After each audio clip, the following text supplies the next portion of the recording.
Farmer Dre back at it today. It's another beautiful Monday morning here on the farm. As you guys just saw, we just connected the sprayer in the tractor. So the plan is today is to go through and spray the trees. We are putting on some cover sprays. We're putting a few fungicides because the problem with the bitter rot that we've been having, as you guys saw in my previous spraying video. So the apples that already got the bitter rot, we can't cure that anymore. But we're trying to prevent the other apples on the trees to not get it. So putting on 2 fungicides. We're also adding some calcium to because they say if you add calcium, it kind of helps out with the rot and stuff. And then we're adding a few insecticides to keep the bugs and all the little critters off the apples, so you can have a perfect harvest. And on the peaches are done for here on our farm, but we're gonna go ahead and spray them with the same stuff to keep the disease and the bugs off the leaves. Like how I explained in my previous video, it takes 16 leaves to make one fruit. So now the peaches are just turning into reproductive stage. So you got to have a healthy fruit tree, healthy leaves for the peaches to start becoming in the reproductive stage. So we're going to be spraying the whole orchard today. So that's the plan for today. So if you guys haven't already, go ahead and hit that subscribe button, like this video. If you guys have any questions or comments throughout the video, leave them down in the comment section below. Don't forget to hit that little bell notification bell, because I'm coming to you guys 3 days a week, Tuesdays, Thursdays, and Saturdays. And I just recently found out that 37% of my audience in the last 28 days aren't even subscribed. So if you guys haven't already, go ahead and hit that subscribe button and then like this video, because then it lets the YouTube algorithm know that you guys like my stuff, like my content, and then it just keeps promoting my channel on the YouTube platform. And in the past few years, you know, the media and the news kind of took a toll on farming, and that's why channels like me and other channels are here on this platform trying to teach people where the food comes from and how we're just as same people as you guys. We're not any different or anything. We just love what we do, and it's farming. So if you guys do all that good stuff, I really do appreciate it. And you guys stay tuned for today's video.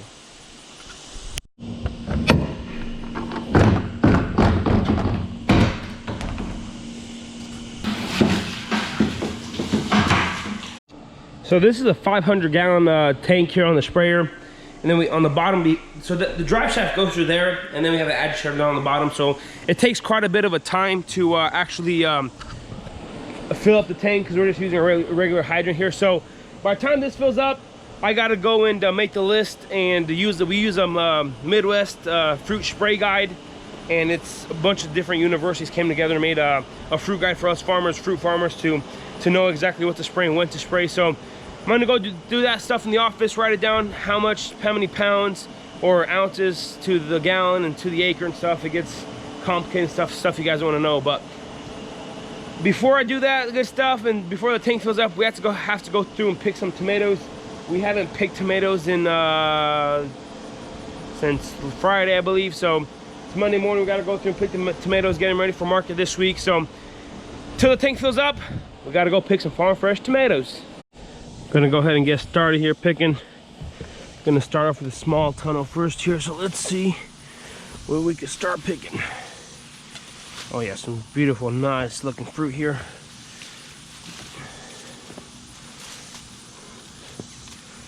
There we go. Picking tomatoes again. Gotta dig through the plants.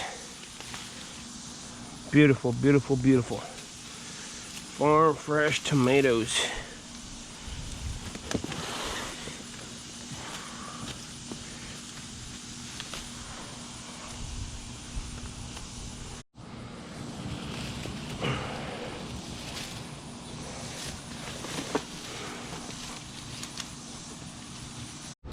Alrighty, so I'm done picking tomatoes. The tank is ready to go. We got one insecticide, one fungicide, and I'm gonna explain that in a bit. Because our gala apples, they'll be ready in a couple weeks. And whenever this time of year, whenever the apples are starting to slowly ripen up, and before the date, every chemical has a pre-harvest interval, a PHI, and then that tells you how many days it gives you before you can harvest the actual fruit. So what we got in here, we got a fungicide that has a 0 day, actually has a 12-hour PHI, and then another 7 Carbol has a 3-day PHI on apples. So I'm gonna go spray our galas, then come back and fill up the rest of the tank with the rest of the 2 more insecticides and 1 more fungicide, and then we will get to spraying the whole orchard. So whenever this time of year, whenever it gets down to it, we've got to be very careful what pesticides we do want to spray, because then if you spray the wrong ones, then you can't harvest the apples, and you're in your bigger trouble. So we got to be real careful. That's why that Midwest fruit sprayer guide is so comes in handy, really handy, because then it tells you what dates and then the reharvest re-entry intervals, and then how many times you could apply it before you get to harvest the apple. So gonna jump in the tractor, start spraying. I'm gonna go spray our galas, come back, fill up the rest, and then we will get the whole orchard done. Alrighty, so I went ahead and turned on the tank, let it agitate there for a little bit by the time I get all the gears and everything ready to go. So as you can probably see here, the apples are starting to ripen up slowly. It's starting to turn red, but the ground color is still they're still green. So we're gonna go ahead and get a good spray. So after 3 days, we'll be good to go to harvest on these ones, on the galas, and then the rest of the days, it's gotta be 14 days before we start harvesting, but those are later on. So the gala apples will be ready about 3rd or 4th week of August. So today's August 5th, so another couple of days. So what I'm putting on today will be good to go. Even if we want to try them out, test the sugar and starch level on, we'll be good to go. So I'm gonna go ahead and start spraying here. We got 2 rows of the galas, and then we'll get on spraying the rest of the orchard.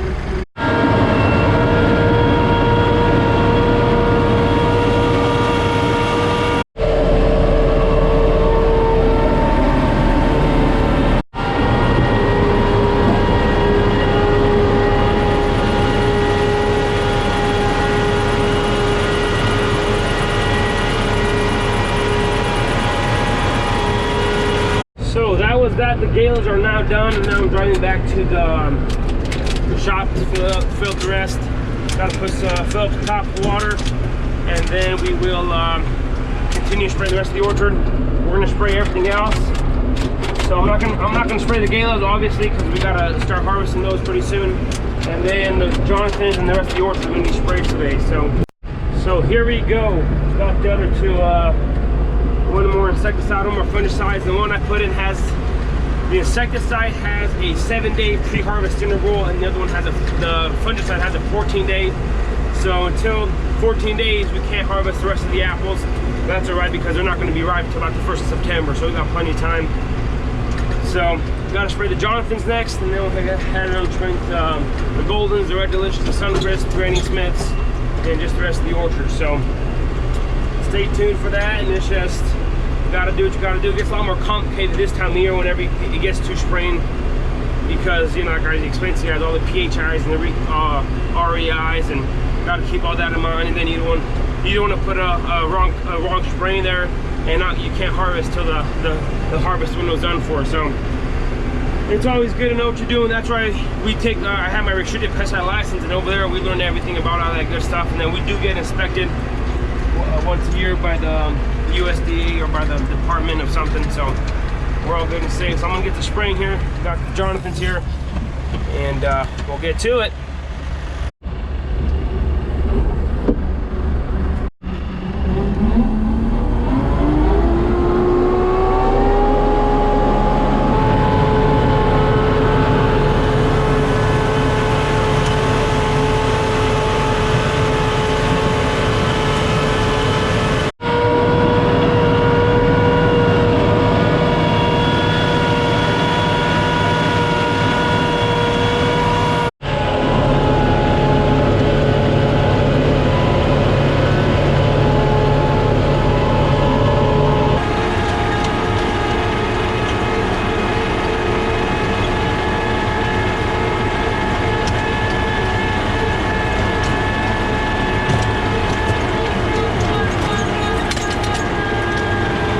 So we just got done spraying the trees here, and luckily today the wind isn't too bad. They say it's a maximum of 5 miles an hour. So as you guys saw, the wind, the drift wasn't really that bad. It was just staying in one spot. So just got done here. We got to come through, wash everything up, clean everything up, clean up the pump there.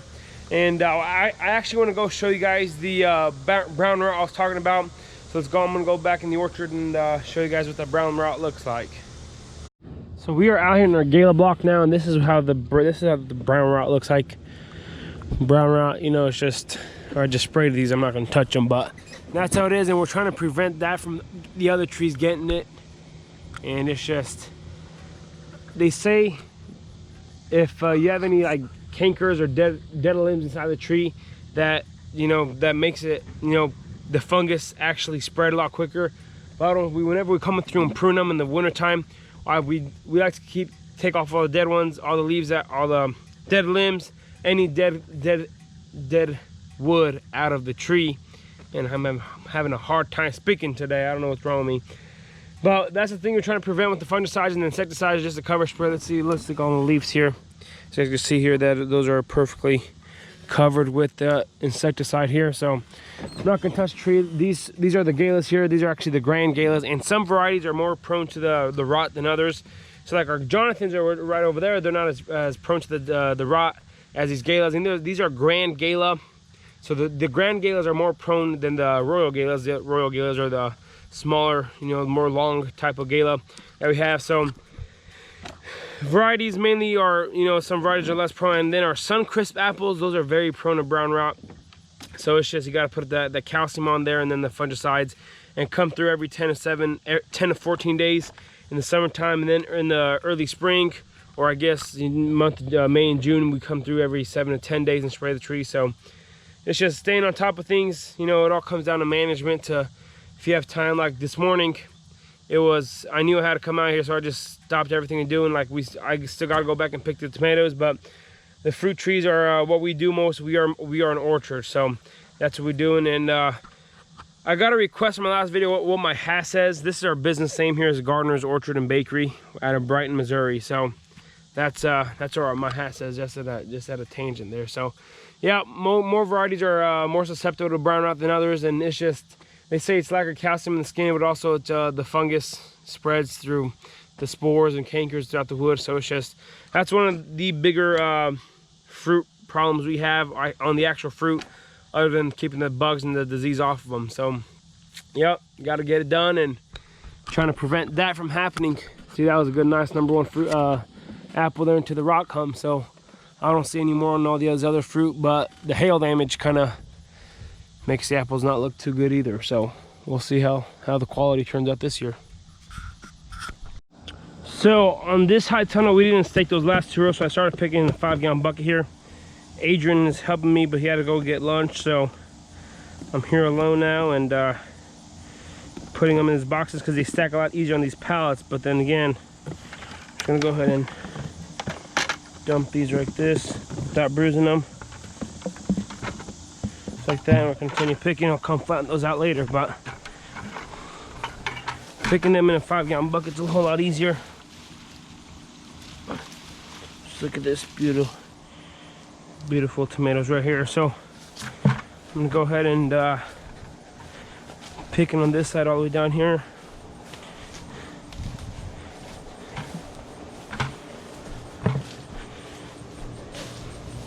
So this isn't how not to grow tomatoes. This is the one we didn't have time to stake. So we're kind of picking them on the ground here. It's a pain, but you still get good quality tomatoes. So just look at these. Just beautiful, nice tomatoes. So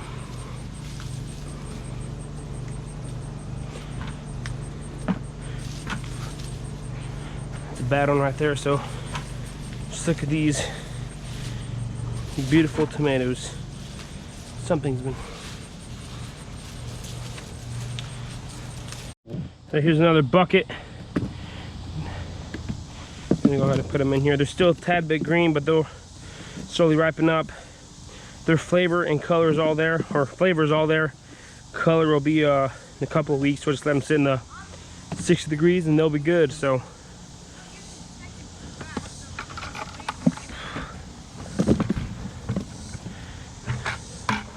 there we go. We gotta continue finish. My sister needs my help in the store, so I'll be back. Alrighty, so this is the first tunnel picking.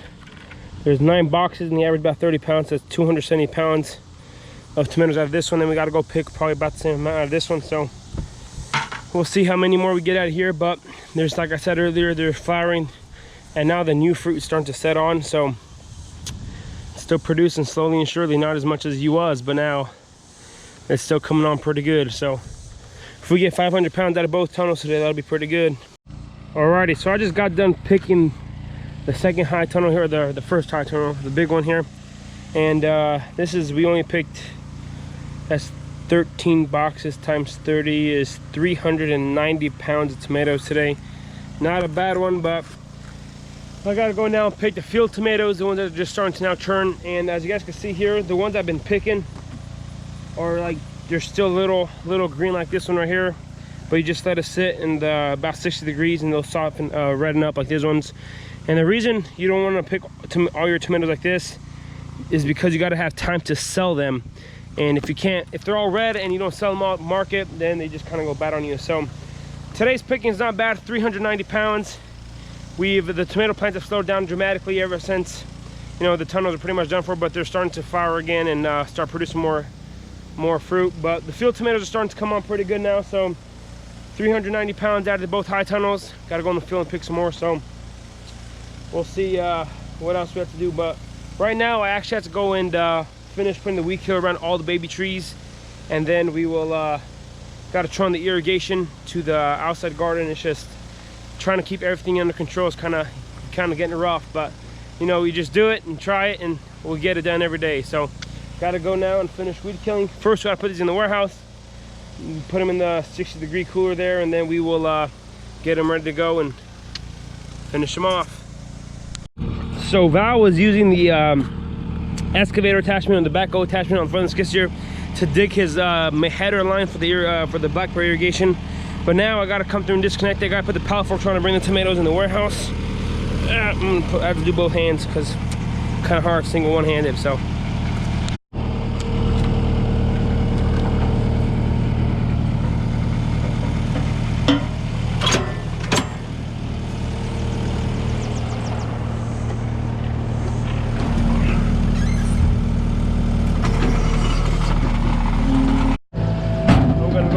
this right here. Get the pallet forks.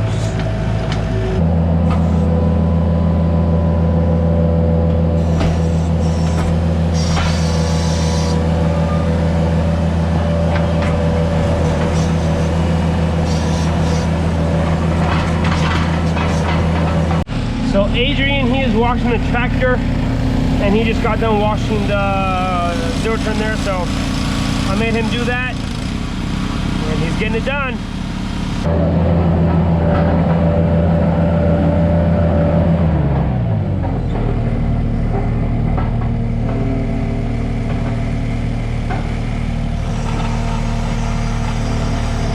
As you can tell, I didn't lock those because there's no need, because I'm not trying to tip anything, so it's just gonna keep those unlocked until I unload this and put the backhoe attachment back on here.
So just like that, put it all connected now, and I got to come and close this door to the warehouse because this is the west side and the sun goes down in the west, so then it gets really hot. So I'm just gonna leave those there until tonight when we get back and start grading them. So not a bad picking, but I'm gonna close this door here real quick and maybe sit here until tonight. We got a lot of work to be doing. Got to go finish spraying. Alrighty, so I've been at this for a couple hours now. I got this whole row here done, and then I'm working on this one. And I want to come on here and let you guys know, or just talk about, you guys are seeing a lot of dead trees here, and these are 3-year-old Jonathan apple trees that we planted 3 years ago, obviously. And as you guys can see on this tree right here, this tree was live and well in the springtime, and you guys just see a bunch of dead leaves. This is called fire blight. It's a bacteria disease. You guys probably heard me talk about this stuff, and on those Jonathans out over there. But this is the Jonathan variety is very susceptible to fire blight, and we could spray. We did spray some antibiotics to come. It's called the antibiotics is called streptomycin, and then you come here and you spray it on the leaves. But this is what happens to a full tree whenever it does get fire blight. These trees are on semi-dwarfing rootstock. They're the M7, and the M7 rootstock is resistant to fire blight, but just the roots itself, and not the actual Jonathan variety. So this is how the actual tree looks. It's just completely dead, and it's giving up new shoots from the bottom there. But this is why I'm very excited about the new high density system with Jonathans, is because you're using a completely dwarf rootstock, and that dwarf rootstock is stopping a lot of that new vigorous growth.